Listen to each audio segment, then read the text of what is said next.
Biocultores, buenas noches, bienvenidos a una emisión más de Bioethics News y como cada lunes le damos la más cordial bienvenida a nuestro querido profesor Pepe Arellano. Pepe, buenas noches. Muy buenas noches a todas, a todos. Gracias por acompañarnos nuevamente en esta emisión, porque las noticias en bioética merecen ser reflexionadas, doctora Netza. Así es, mi querido Pepe, y ahora sí, de verdad, Dios mío, la reflexión se impone porque algo tenemos que decir. Lo ideal sería algo tenemos que hacer, pero de pronto las circunstancias pues no dan para más. Porque en estos días, Pepe, pues sucede una vez más, yo creo que eso es lo más grave, que una vez más una masacre en una escuela en Estados Unidos. Y bueno, la inquietud de atenderlo es porque, nos guste o no, dentro del área de bioética social, pues acaba siendo un fenómeno bioético por las implicaciones que tiene, implicaciones éticas, legales, psicológicas, sociales, políticas, y no quisiera que se extendiera a implicaciones antropológicas, porque entonces sí ya estaríamos quizás hablando de cosas todavía mucho más graves de las que ya son, pero de entrada, de mientras, pues un fenómeno, Pepe, que nos guste o no hay año que pase que no tengamos un evento de esta naturaleza. Pepe.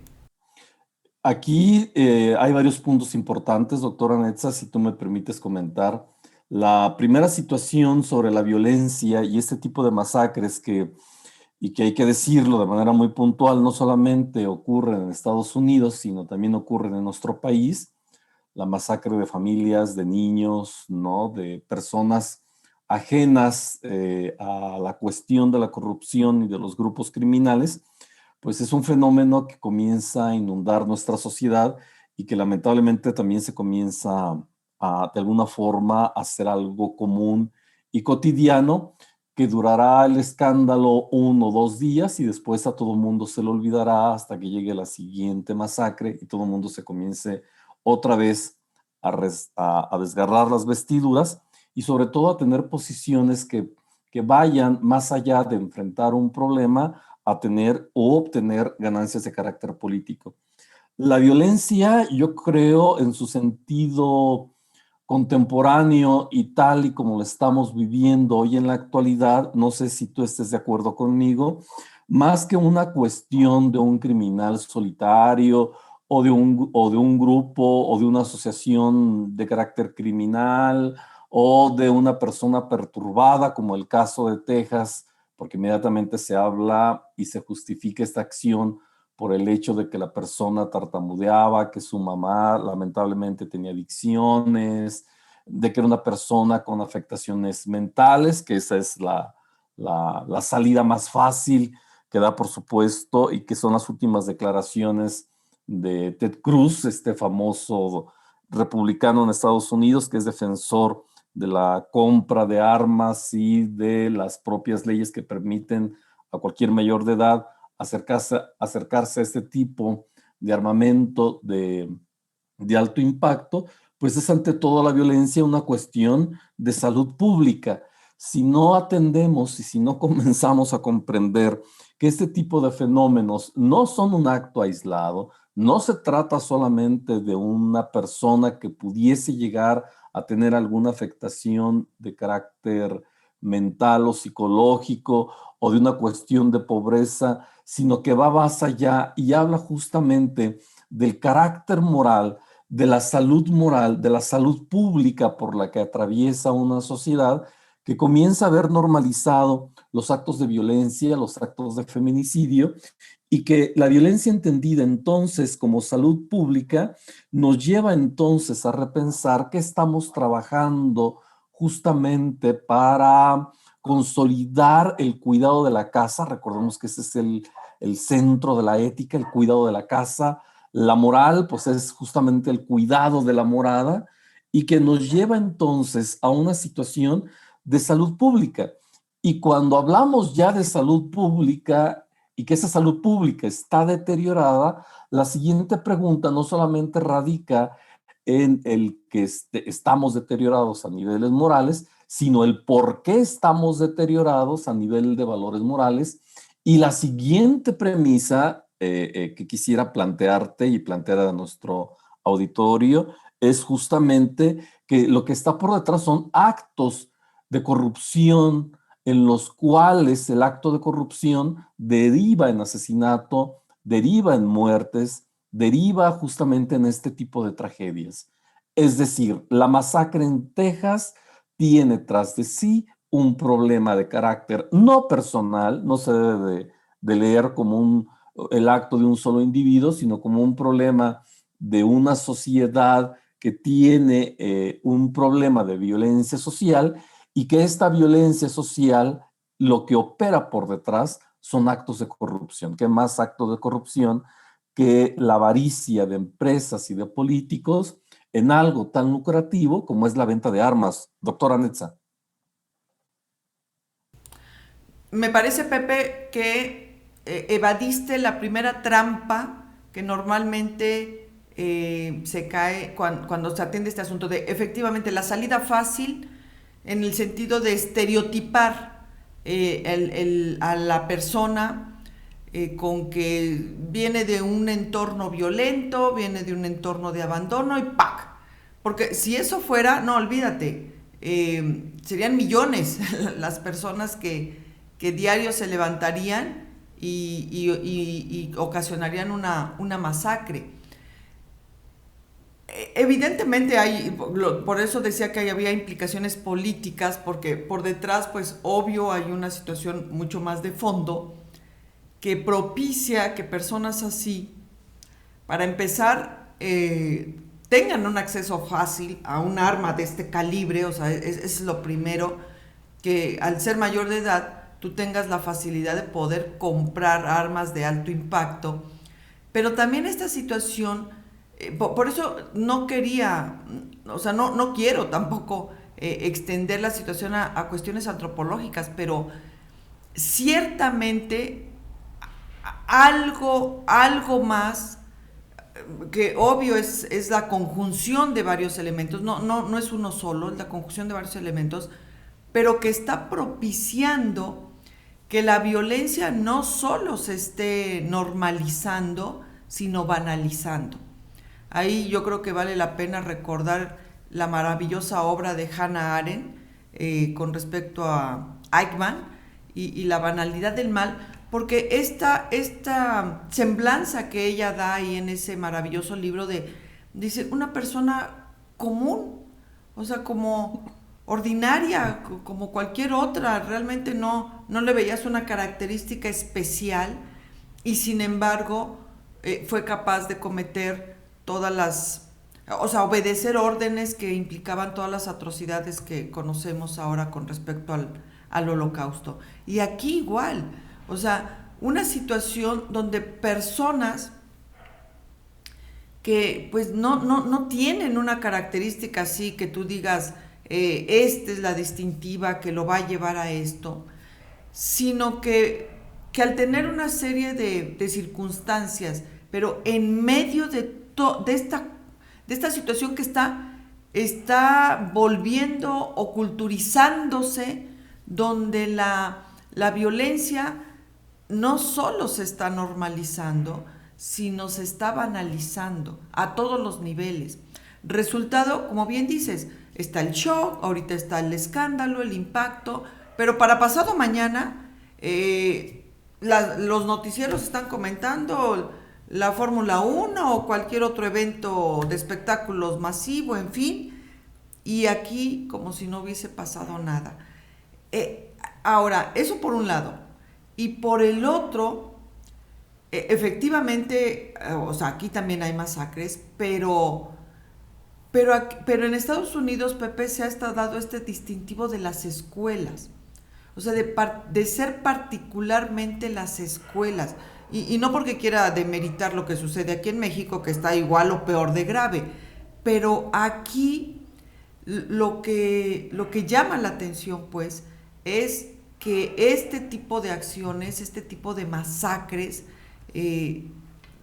el escenario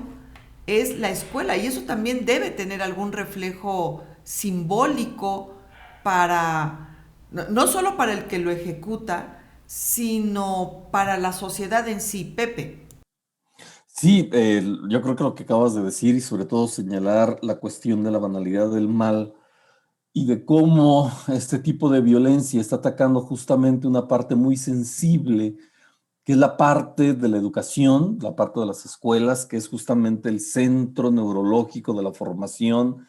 y donde cualquier padre y madre de familia supondría que es el espacio más seguro en un contexto en donde la calle constituye justamente un espacio de inseguridad y que este tipo de masacres se comiencen a dar focalizadas justamente en espacios de este tipo, habla también de esta intencionalidad, no solamente de hacer la masacre misma, sino llevar un mensaje de cómo se está atacando la parte medular de una sociedad que es el pilar que constituye la educación. Hay en efecto, hay quien dice que no solamente es una cuestión de la venta de armas, sino la influencia que puede llegar a tener estos videos populares de Xbox, bueno, voy a decir marcas de Xbox o de estas consolas de juego, en donde se promueve justamente la adrenalina por parte de los adolescentes por matar personas en calles, en escuelas, en edificios, en lugares públicos,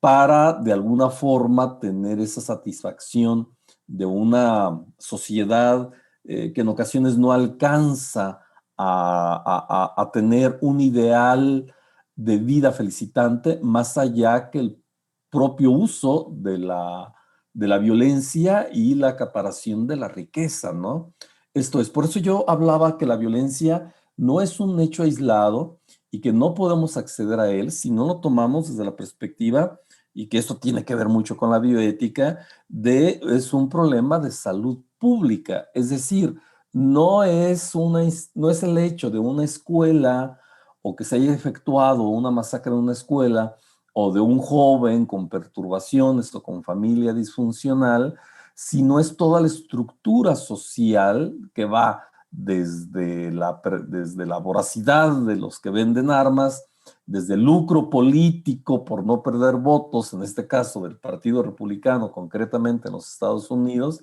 de la cuestión de los videojuegos que normalizan y banalizan y que hacen como una parte divertida el que alguien de manera virtual vaya masacrando personas como en una realidad que casi pareciera ser real,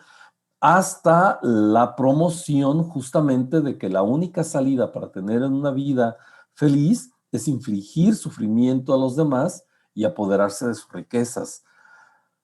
Ay, vaya, eh, ¿cómo poder decirlo desde un país donde la banalidad del mal y donde la indiferencia política, estoy pensando ahorita en el asesinato de niños y de niñas y de adolescentes, de los cuales no se habla en nuestro país, pues ocurren lamentablemente de manera ya frecuente y pasa como una nota más de corrido, doctora Netza?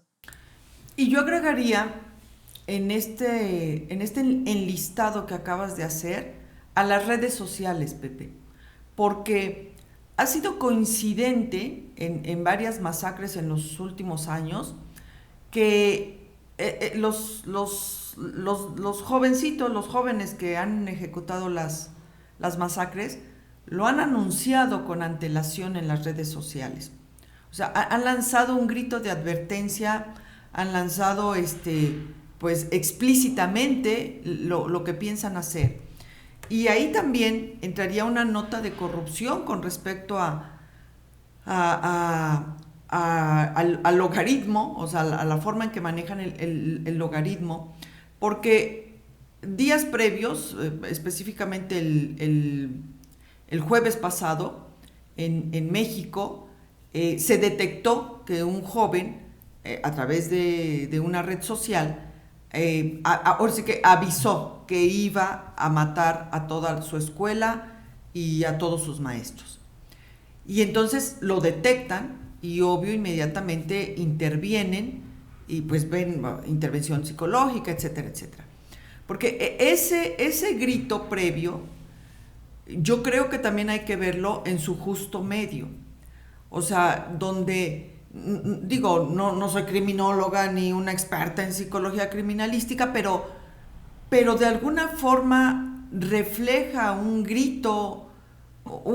de aviso, un grito desesperado, un si alguien puede deténgame, quiero pensar eso, porque si no, no lo avisas, o sea, si no, no estás ahí publicando en Facebook, no creo que lo estén haciendo con aras de presunción, ay, miren lo que voy a hacer mañana, sino más bien, o al menos quiero ofrecer este voto de confianza, una duda razonable de que es un grito de desesperación, de aviso y ver si hay la posibilidad de que los detengan. Y aquí es donde, o sea, porque así como programan el logaritmo, o sea, el logaritmo pareciera que está programado para fomentar la violencia, es muy fácil detectar las palabras claves y poder detectar cuando una persona está dando este tipo de alertas,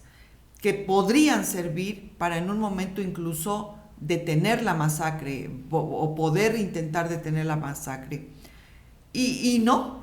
o sea, el logaritmo al menos de Meta, que es una de las principales redes sociales, es al revés. Y ahí hasta por experiencia propia lo, puedo, lo puedo garantizar, que el logaritmo induce a la violencia en lugar de prevenirla o de alertar, incluso cuando de una masacre de esta talla se trata. Y ahí estás viendo también, pues, un acto de corrupción que ni siquiera entiendo qué gana Meta con no alertar o con no avisar. Pero creo que este punto también hay que tomarlo muy en cuenta porque ha sido coincidente, al menos en los últimos 4 o 5 años,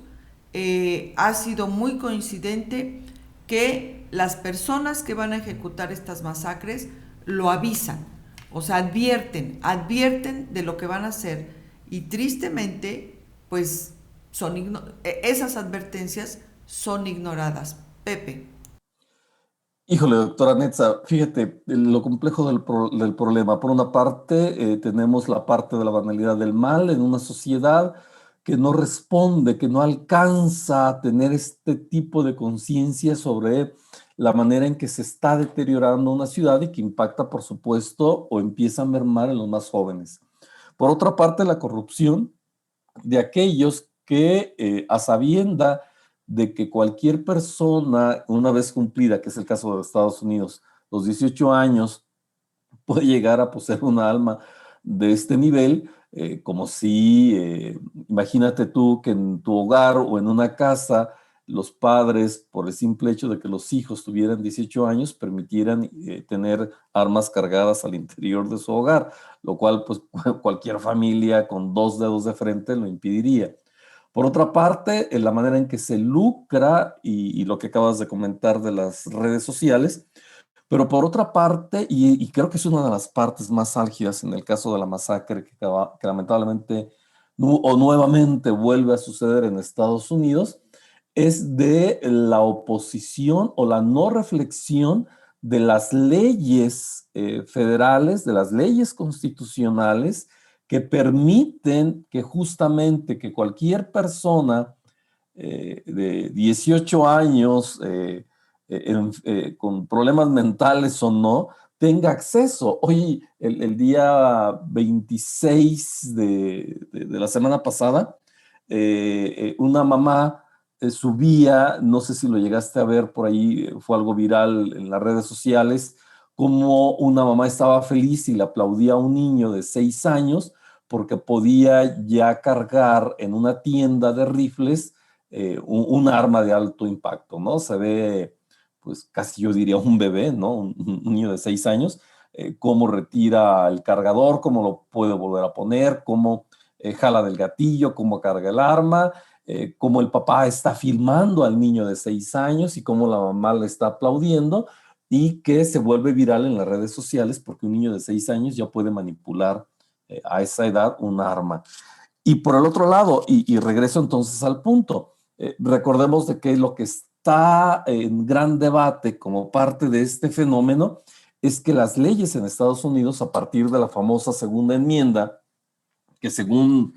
la traducción oficial de la segunda enmienda, si me permites hacer una cita de un reportaje, retomado de un reportaje de varios periódicos, del propio Universal en México, la BBC en Londres o el New York Times en Estados Unidos, habla que la segunda enmienda es aquello de que, siendo necesaria una milicia bien ordenada para la seguridad de un Estado libre, no se violará el derecho del pueblo a poseer y portar armas.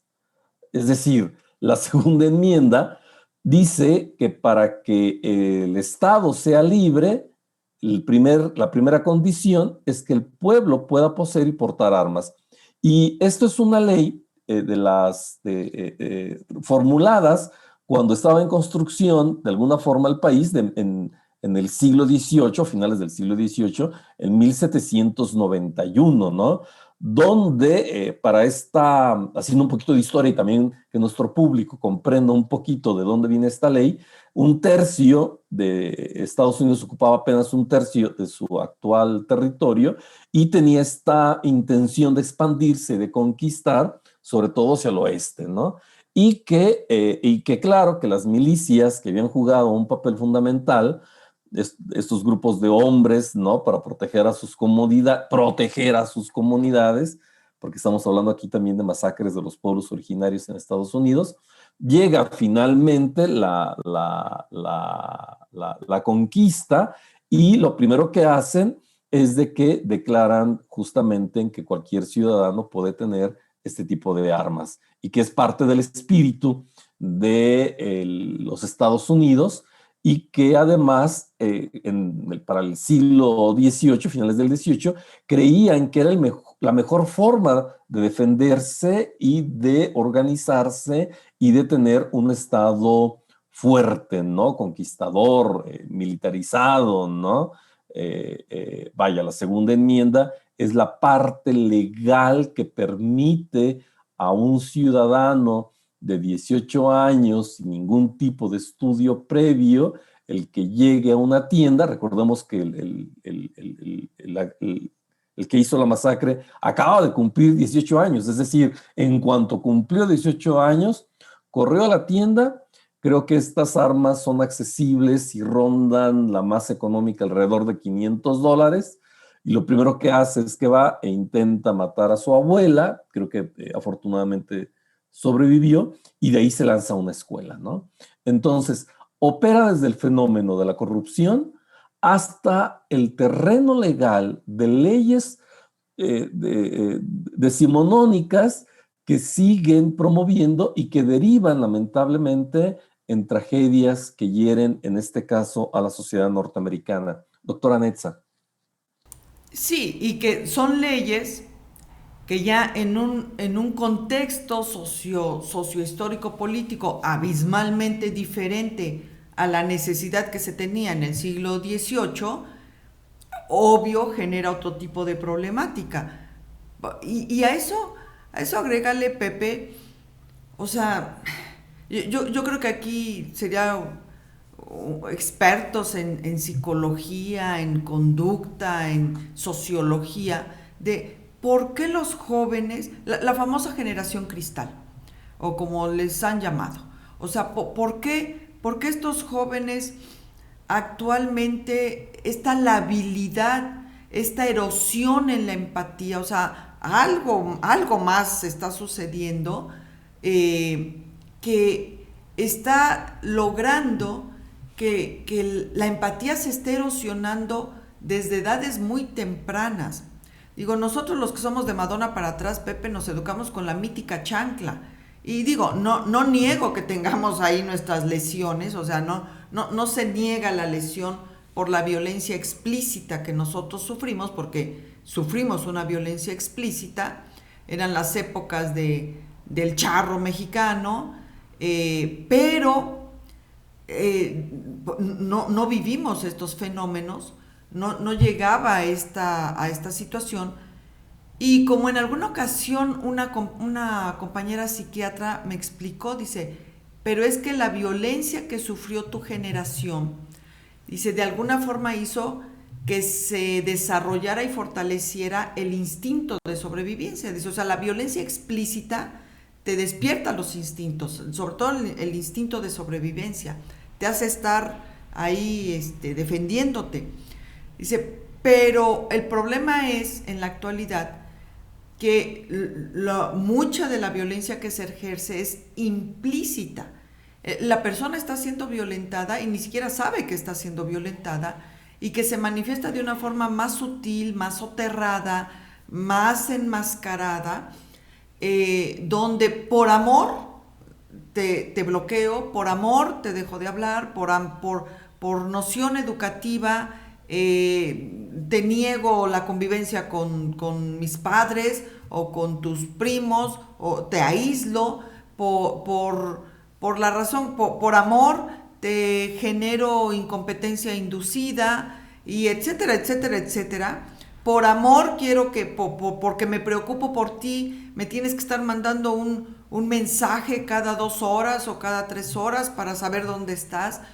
Yo tuve una alumna que literal cada hora le tenía que estar mandando una foto, no un mensaje, sino una foto a su mamá para que constatara dónde estaba y con quién estaba.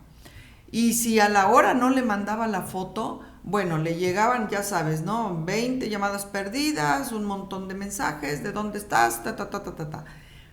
Ese tipo de violencia, al menos en opinión de esta compañera, se causa muchísimo más daño que la mítica chancla con la que los educaron a ustedes. Dice, entonces, se está generando también una serie de prácticas educativas, de hábitos educativos, donde se está ocasionando una erosión de la empatía, una resiliencia muy baja, que hace que la persona malinterprete mucho de lo que tiene enfrente. Recientemente, en un comentario, de los típicos comentarios que haces allá en redes sociales, se me ocurrió poner: los de buena cuna te saludamos. Así, los de buena cuna. ¿Para qué, Dios mío? O sea, no faltó quien repelara que seguramente era yo racista y clasicista y porque no, o sea, todo acaba siendo factible de ser mal interpretado y lo peor, visto como algo agresivo. O sea, la erosión de pronto es tal que todo lo ven ya como agresión, todo lo ven ya como personal incluso. O sea, me estás agrediendo, me estás insultando, y eso es lo que se va cuajando aquí adentro, y va fracturando muy insensiblemente, muy poco a poco, esta capacidad, pues, mejor dicho, la estructura psíquica del sujeto, que hace que simplemente su atención, su focalización, su todo, porque hasta sus recursos económicos escasos que tiene, los vaya canalizando hacia el hecho de comprar un arma de alto calibre y un buen día levantarse, ir a la escuela, a una escuela, y cometer una masacre. No es algo que la persona se levantó una mañana y se le ocurrió, es algo que se va cuajando, se va cuajando, se va cuajando, hasta que él llega a los hechos que hoy estamos comentando. Pepe. Híjole, doctora Netza, ahí ya quisiera retomar nuevamente algo que acabas de decir, de alguien que se levanta un día tiene ahí su dinerito ahorrado, va y compra una arma y termina en lo que todo el mundo ya sabemos, ¿no? Y la parte que me salta en esto último que acabas de comentar y que pasa desapercibido cada vez que uno escucha la nota, porque es la nota que hemos estado escuchando todo el fin de semana, es que compra el arma de manera legal. Y ahí me quiero detener. Es un arma legal, es decir, volvemos a lo que habías comentado anteriormente en la banalidad del mal, ¿no? La banalidad del mal, en esta expresión que acuña a Hannah Arendt, es justamente cómo las leyes y la política trivializan un hecho.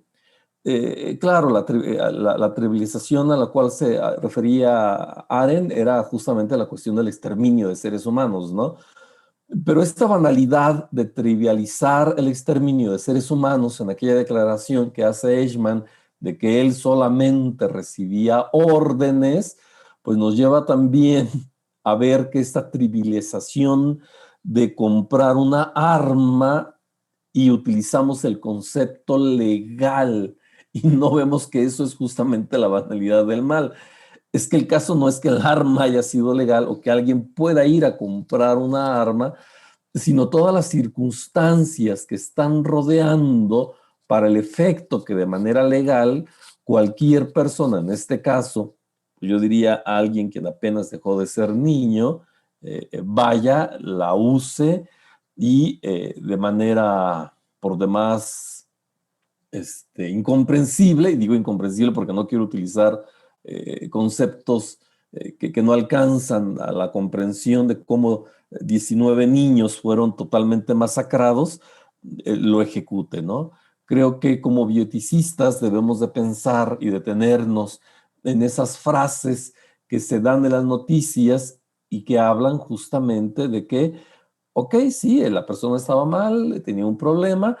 pero el arma era legal. Y es allí donde me causa un santo horror, como diría Hegel, ¿no? Me quedo sin palabras, doctora Netza.